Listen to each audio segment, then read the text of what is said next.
It is known as the Flavian Amphitheater, but the world knows it simply as the Colosseum. It is the enduring symbol of Italy, the icon of Rome, and a ghost of the ancient world.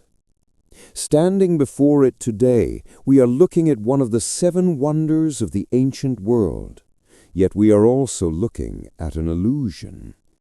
The structure that dominates the Roman skyline is merely a skeleton. It is a ruin, stripped of its marble skin, missing its statues, and void of the colossal bronze shields that once reflected the Mediterranean sun. Most visitors assume that time alone caused this decay. They believe that earthquakes and centuries of wind and rain eroded its glory. While nature played its part, the truth is far more complex and human. The Colosseum didn't just crumble, it was devoured. It was dismantled, stone by stone, clamp by clamp, to feed the growth of a new Rome. To understand where the missing half of the Colosseum went, we must embark on a journey through 2,000 years of history, from the blood-soaked sand of the arena to the holy altars of the Vatican. This is the story of a monument that died so that a city could live. Part 1. The Origins, a Political Masterstroke. To understand its end, we must first understand its beginning. The name Colosseum is actually a medieval invention, likely derived from the Colossus of Nero, a gigantic bronze statue of the Emperor Nero dressed as the sun god Helios, which stood nearby. But the building itself was born as the Amphitheater Flavium.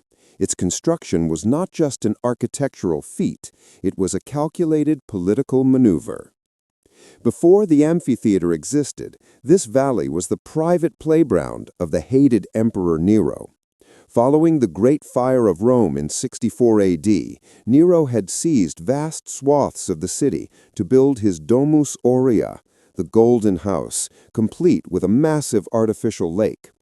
It was a display of tyranny and excess that alienated both the Senate and the people. When the Flavian dynasty took power, starting with Emperor Vespasian around 70 AD, they needed to make a statement. They needed to give Rome back to the Romans. Vespasian made a bold choice. He drained Nero's private lake and in its dry basin laid the foundations for a building dedicated to public entertainment. It was a symbolic restoration of power to the people, built upon the ruins of a tyrant's vanity. The construction was a marvel of logistics and speed, utilizing thousands of laborers, slaves, and prisoners of war. Though Vespasian died before its completion, his son Titus inaugurated it in 80 AD with a festival that became legendary. Part 2. The Machine of Engineering. The resulting structure was immense, an ellipse measuring 189 meters long and 156 meters wide, soaring 48 meters into the Roman sky. It was an engineering triumph designed to control the masses. The Colosseum could hold between 50,000 and 70,000 spectators, a capacity that rivals modern stadiums. But where modern stadiums often struggle with crowd control, the Colosseum was perfect.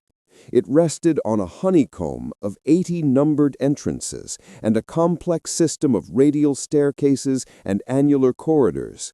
This design allowed the entire venue to be filled or evacuated in as little as 15 to 20 minutes. The structure was built to last. Its foundations dug 13 meters deep into the earth, supporting a skeleton of travertine limestone held together by a revolutionary system of arches and barrel vaults. These arches distributed the massive weight, allowing the building to soar without collapsing under its own bulk. The interior was a blend of volcanic tufa and Roman concrete. while the seats and corridors were clad in gleaming white marble. Materials were brought in on an industrial scale, 100,000 cubic meters of travertine and 300 tons of iron clamps. These iron clamps are crucial to our mystery. They bound the stone blocks together, sealed with lead to prevent rust. They made the walls virtually indestructible. Yet, if you look at the Colosseum today, you see the walls are pockmarked with thousands of holes. These are the scars of a later age, wounds left by men digging out the iron to melt down for weapons and tools. Part 3. The Social Arena. Inside, the amphitheater was a microcosm of Roman society. It was strictly segregated. The closer you were to the action, the higher your status. The podium, right at the arena's edge, was reserved for the senators and the emperor himself. Just above them sat the equestrian class, the knights and wealthy businessmen. Further up were the ordinary citizens, and at the very top, in the steep wooden bleachers, sat the women, slaves, and the poor. From these heights, the roar of the crowd would have been deafening, a physical force thumping against the chest. For centuries, this arena was the beating heart of the empire's propaganda machine, panem et sensis. Here, the impossible happened. The arena floor could be landscaped with trees and hills for the Venetians, the wild beasts hunts. Exotic animals, lions, elephants, crocodiles, imported from the far reaches of the known world, were slaughtered to demonstrate Rome's dominion over nature itself. There were gladiatorial combats, munera, where trained fighters battled for freedom and glory. There were even executions reenacted as mythological plays. During the inaugural games under Titus, it is said that 9,000 animals were slain in 100 days of celebration. It was a theater of death, but it kept the population fed, entertained, and loyal. Part 4. The Long Decline. But empires do not last forever. As Rome's political power waned, so did the lights of the amphitheater. By the 5th century, the Western Roman Empire was fracturing. The imperial coffers could no longer sustain the astronomical cost of importing beasts and training gladiators. The last recorded wild beast hunt took place in 523 A.D., under the reign of Theodoric, king of the Ostrogoths. After that, silence fell upon the arena. The Colosseum didn't die overnight. It drifted into a long, strange twilight. As the population of Rome collapsed from over 1 million to a mere few thousand, the great city shrank. The Colosseum was abandoned as a venue, but repurposed for survival. In the 6th century, its dark arcades were converted into makeshift housing, stables, and workshops. It became a fortress for the Frangipane family in the 12th century, who barricaded themselves inside its sturdy walls. A small chapel, later known as Santa Maria della Pietà, was even built within its structure. Nature began to reclaim the stone. Roots pried apart the masonry. Then came the earth tremors.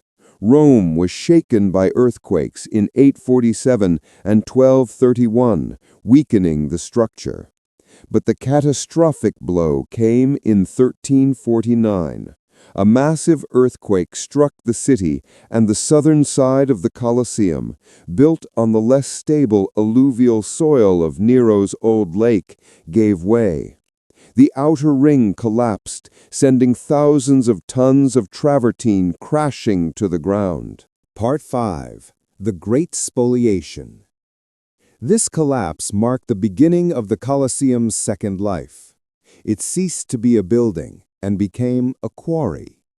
For the Romans of the Middle Ages and the Renaissance, these fallen stones were a gift from God, pre-cut high-quality blocks ready to be used. Why quarry new stone from the mountains of Tivoli when there was a mountain of stone right in the city center? The spoliation of the Colosseum was not an act of vandalism by barbarians. It was a systematic recycling authorized by the highest powers in Rome, the popes. The missing half of the Colosseum isn't gone. It is all around you. In 1451, Pope Nicholas V authorized the removal of 2,500 wagon loads of travertine to restore the city's infrastructure and build the Palazzo Venezia. The facade of this grand palace, which still stands today, is essentially the Colosseum in a new form. In the 16th century, the looting accelerated. The stones were dragged away to build the magnificent Palazzo Farnese, the finest example of high Renaissance architecture in Rome. Michelangelo himself worked on this palace, likely aware that the materials came from the ancient amphitheater. But the most surprising destination for these stones lies across the Tiber River. When you stand in St. Peter's Square, gazing up at the Basilica of St. Peter, the epicenter of the Catholic world, you are looking at the DNA of the pagan arena. Stones from the Colosseum were used in the foundations and structure of the basilica. The plundering continued for centuries. In 1634, the Barberini family used the stones for Palazzo Barberini. In 1703, after another earthquake, the fallen blocks were used to construct the port of Ripetta on the Tiber River. The marble facings were burned to make quicklime for plaster. The iron clamps were chiseled out, leaving the pockmarked surface we see today. A famous pasquinade, the satirical poem of the time, captured this irony perfectly. Quod non fecerunt barbari, fecerunt barberini. What the barbarians did not do, the Barberini, the Pope's family, did. Part 6. Consecration and Rescue. For hundreds of years, the Colosseum was disappearing. It seemed destined to be completely erased. But in the mid-18th century, the wind changed. The Age of Enlightenment brought a new appreciation for history and antiquity. The Grand Tour travelers flocked to Rome, romanticizing the ruins. The turning point came with Pope Benedict XIV. In 1744, he issued an edict to stop the spoliation. Then, in 1749, he made a decision that would save the monument forever. He consecrated the Colosseum to the memory of Christian martyrs. He declared the ground sacred, sanctified by the blood of the early Christians believed to have died there. Whether or not Christians were actually martyred in the Colosseum is a matter of historical debate, but the decree worked. The looting stopped. A cross was erected in the arena, and the stations of the Via Crucis were installed. The quarry was closed. The monument was born. Part 7. Restoration and the Modern Icon. By the 19th century, with Rome becoming the capital of a unified Italy, the Colosseum became a symbol of national identity. Restoration efforts began in earnest to prevent further collapse. Architects like Raffaele Stern and Giuseppe Valadier constructed the iconic brick abutments or buttresses that we see today, propping up the crumbling ends of the outer wall.